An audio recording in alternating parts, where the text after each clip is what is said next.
Hello Ascension Seekers, thank you for joining us on this fundamental journey of ascension. Moore Ascension is focused on the ascension of the self, which enables the growth of ascension for the whole. In this final Who Are You video, we'll define the unconventional methods of psychics, mediums, and past lives to define the architecture of the person. And as we review these unconventional methods, ask yourself, does it stand to reason you could determine who you are partially using any of the unconventional methods we'll review in this video? Unconventional methods, psychics and mediums. Let's discuss psychic abilities and mediumship. Let's take the psychics first. Some people feel they have or are known by others to have a sixth sense. In Betty F. Balcomb's book, Everyone's Guide for Using Psychic Ability, Betty defines a psychic as, quote, a person who has the ability to sense information from other people through the aura energy which surrounds us all. She goes on to say this information can be sensed by you, if you are psychic, as pictures, words, feelings, smells, or a feeling of, quote, knowing, unquote. The more practiced the psychic is in sensing and understanding what is received, the more help he or she can give to others to help them, unquote. The book states that psychics in their younger years are ultra sensitive and can suffer great trials, pain, both physically and emotionally. Psychics' energy can seem different to other people, quote, and it is this energy difference that can set them apart and cause others to be afraid of them, unquote.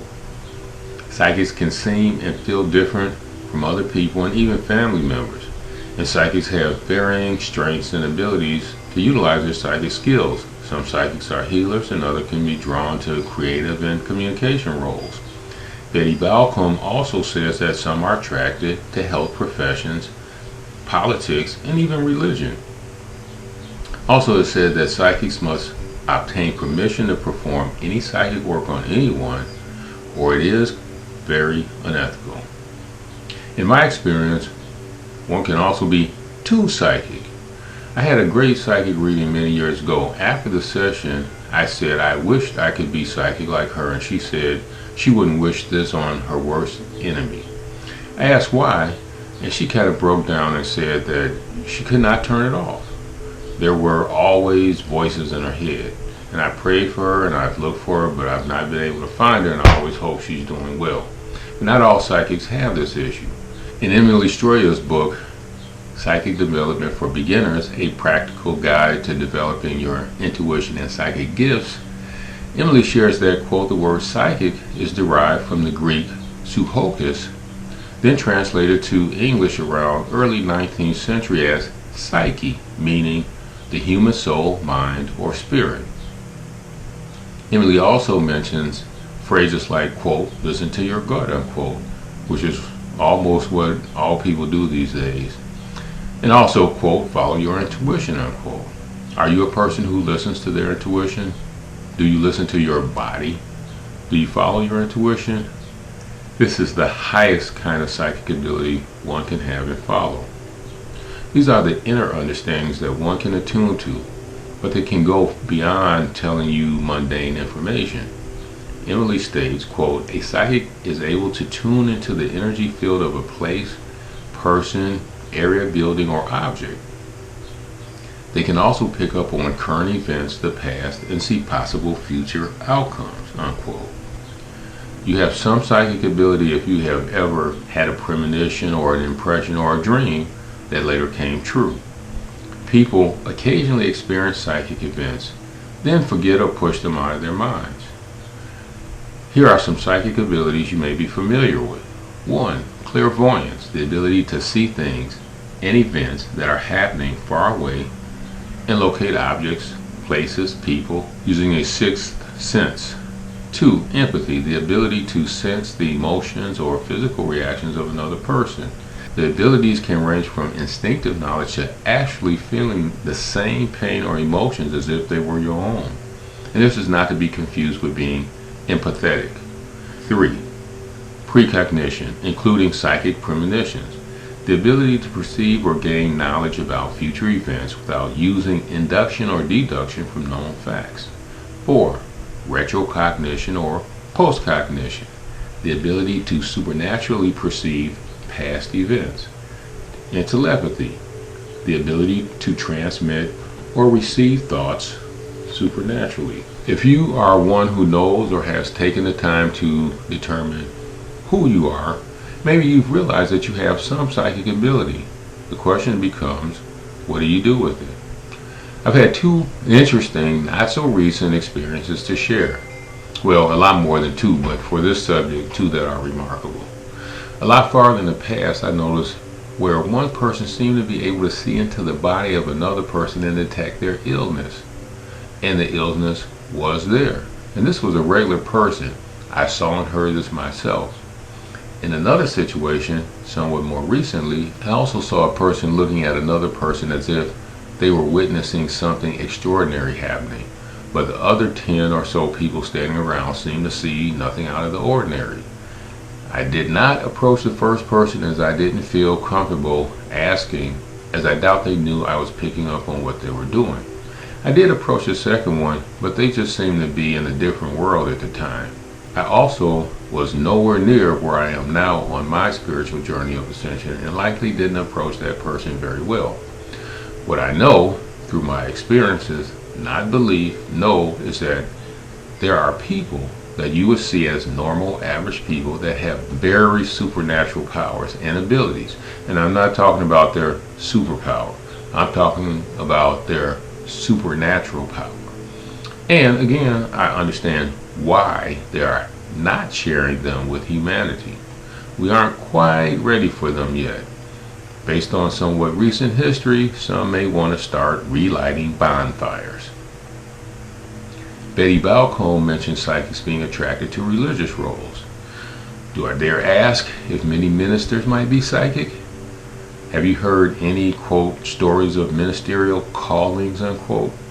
Very psychic stuff if you ask me, even if it has to be approached in very religious terms. There are also many psychic events in the Bible, so psychic ability in the Bible is okay. Is psychic ability okay only if it is received in biblical events and context?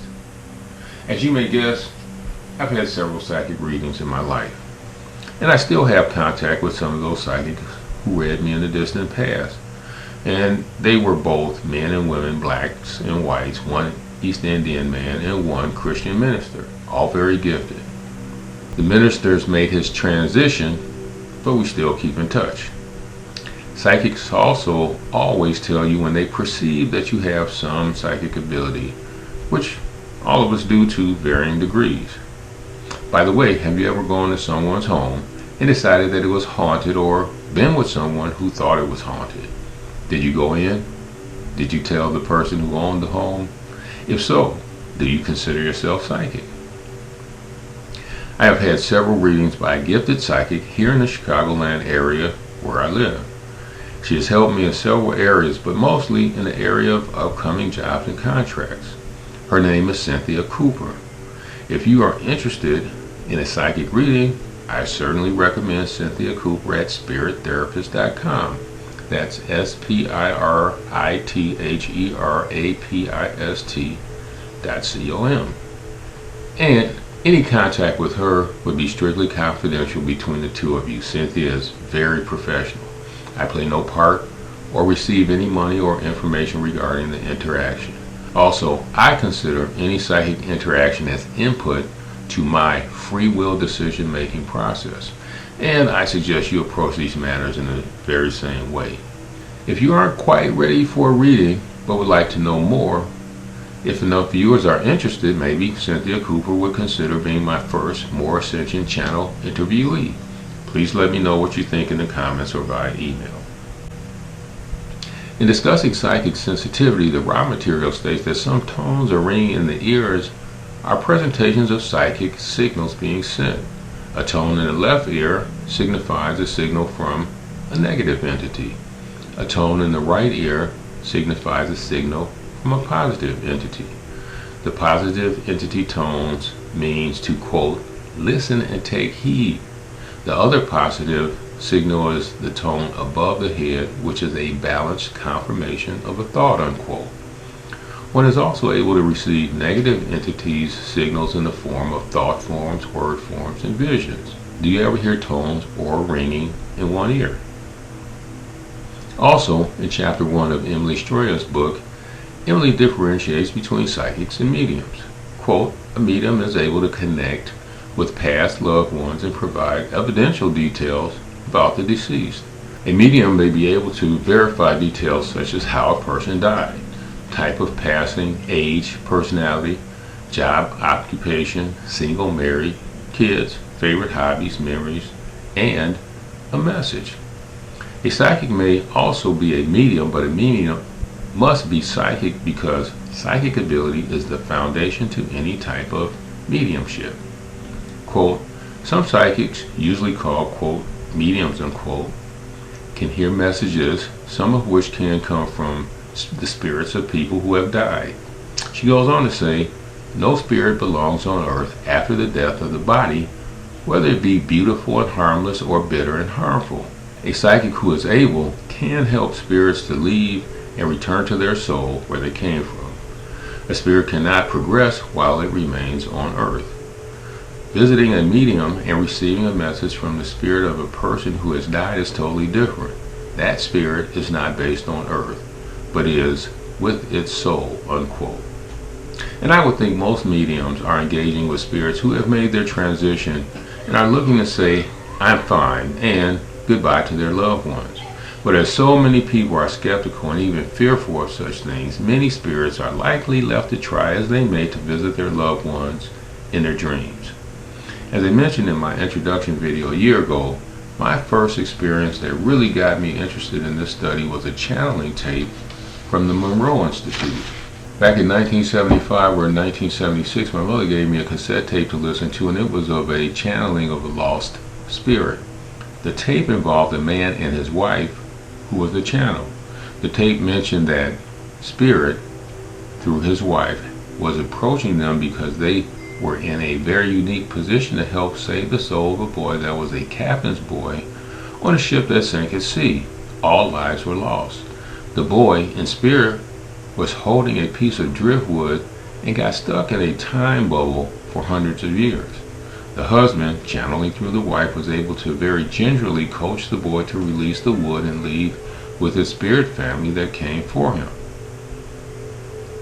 As we all continue to absorb the Earth's new fourth density energies, more people will become psychic or realize their psychic abilities and admit to having them. These psychic abilities will also seem to continue to increase over time, but the children will be much more upfront about it, and I hope you can deal with them lovingly. Now we'll step a bit farther out there. If spirits can stay longer than they're supposed to based on other people's need to have them here, and spirits can be communicated with once they return to their souls, does this mean some spirits could have been here before? Past lives. As we get further out there, there is the knowledge of your past lives that can help determine who you are and or who you are intended to become. Wiktionary's definition of past life is a previously lived life in a different body according to the theories of reincarnation. Let's review the possibilities of who you are via the question of past lives. This is information that, of course, is much more esoteric or obscure, mysterious, and seemingly impenetrable. But it is penetrable. The biggest consideration is, of course, the source. If the source were you, yourself, would you believe? If you could find information where characteristics and synchronicities between you and your past life person were similar, could you consider it to be possibly being true? Most everyone on Mother God Earth at this time has been here before, likely several times. So you have a past, and it impacts your present. Knowing your past life or lives can definitely provide you with much insight into who you are. Knowing your pre-past life Earth history can also be an awesomely opening experience and assist one in knowing who you really are and, at a general level, why you're here.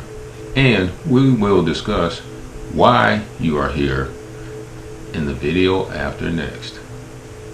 In Book 4 on page 159 or Session 92, Question 18 of the Law of One, raw material, the answer states, quote, "You are the harvest of biases of all previous incarnations. You are offered catalysts which will meet the new experiences needed by you," unquote. You can come to know more about your past lives. Again, meditation is the key to unlock this type of information. Seek and ye shall find. In Ted Andrews' book, How to Uncover Your Past Lives, this question is posed, quote, "Is it good to try to contact the dead to confirm that there is an afterlife," unquote. The first part of the answer states, quote, "Modern spiritualism has done much to prove the reality of life after death. Spiritualists believe the spirit communication serves three primary purposes. 1, to prove the continuity of life. 2, to remove the fear of death. And 3, to receive higher teachings." A spiritualist medium is one whose organism is sensitive to the vibrations from the spirit world and through whom intelligences from that world are able to convey messages and produce various phenomena. In Cassandra Eason's book, Discover Your Past Lives, she states, quote, "The other departure from traditional approaches to past lives in that the methods suggested in this book are entirely personal and do not demand that you are hypnotized or put your destiny in the hands of professional hypnotherapists or past life practitioners. All we need to do is use our existing instincts and intuitions as well as natural resources in the world around us to focus on the time stretching from the beginning of conscious knowledge to just before our own births, our entry point into the past. The past worlds we see either in actuality, vision, dreams, or our mind's eye give us a deeper understanding of the many facets of our personality, some of which we do not use or which we may even deny. They also confirm that we are not alone, but part of a wider pattern of existence, and that we can find affinities beyond our immediate world," unquote. There's so much on past life information, but I'm only reviewing this method to possibly get you to consider it as a possibility. Sylvia Browne was a past life practitioner. Author Sylvia Browne has some wonderful information in her book, Past Lives, Future Healing. A Psychic Reveals the Secrets to Good Health and Good Relationships. It was a New York Times #1 bestseller. Sylvia Browne states, quote, "This book will clarify how every day of the life you're living now is affected through the power of a force called cell memory by the lives you've lived before," unquote. She states in the book that she, quote, "selected from literally thousands of regressions I've done in my 25 years of intensive past life and cell memory studies," unquote. There are many stories of the regression she has done. I'll share one now, but before I do, let me share that Sylvia states that there are 3 common fears that her clients express before a regression. 1, I don't think I can be hypnotized. But she was able to hypnotize all clients enough to be regressed for their past life study. 2, I don't know how to visualize. She states, and it's true, every single one of us visualizes dozens of times every day.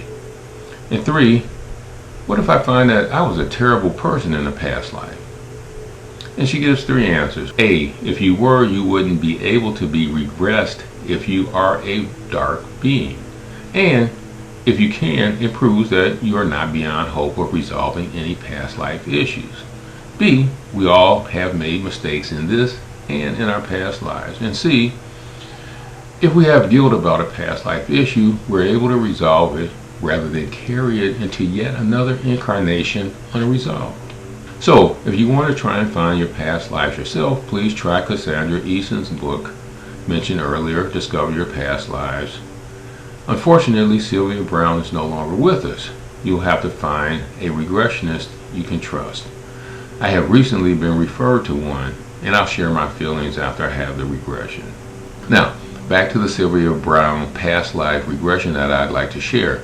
It has a lot of information in it that may help you or someone you know. Sylvia Browne states that she was doing a session with 3,000 to 4,000 people. She will lead a group meditation that includes a relaxation exercise, the meditation itself, which is dependent on the subject of the lecture. This one happened to be a cell memory regression. One of the people in attendance later wrote Sylvia Browne a letter of his experience. And I've condensed this somewhat, but it went like this, and this is from Sylvia Browne's book. Quote, Harry, who in his words was, quote, dragged to, unquote, one of my Cleveland lectures by his wife. Book goes on to say, when I directed the audience to sit comfortably with their legs crossed, feet flat on the floor, and their hands in their laps, palms upward, he said in his letter that, quote, my first thought was, quote, good. I could use a quick nap, unquote. But I certainly wasn't about to go along with some silly meditation nonsense I know nothing about and care even less. Quote, the next thing I know, unquote, his letter read, quote, I was sitting on the back of a horse with my hands tied behind my back and a noose dangling in front of me. There were a lot of men around me, also on horseback, and there was no way to escape. I don't know how I knew this because no one was saying anything to me, but I was aware that I was about to be hanged for killing a man and that I didn't do it. Then a black hood was put over my head. I felt the noose being slipped around my neck. I heard a slap on my horse's rear end to make it bolt out from under me, and that I was hanging there with just enough breath left in me to realize that my neck was broken, unquote. The book goes on to say, when I first came out of the meditation, Harry wrote, quote, I noticed that my neck had stopped hurting, but I figured it was because of the relaxation exercise you had us do. It's now been 4 months since that night though, and after years of suffering on and off with this neck pain I'd given up on curing, it's completely gone. I'm still not convinced that my neck was in pain from my being hanged in a past life, but I'm convinced that I am healed, and I have you to thank for it. Now, if you can just get my wife to stop saying, quote, I told you so, unquote, I'll tell everyone I know that you're a miracle worker, unquote. In the book, Sylvia describes a lot more that goes into the meditation and after the session.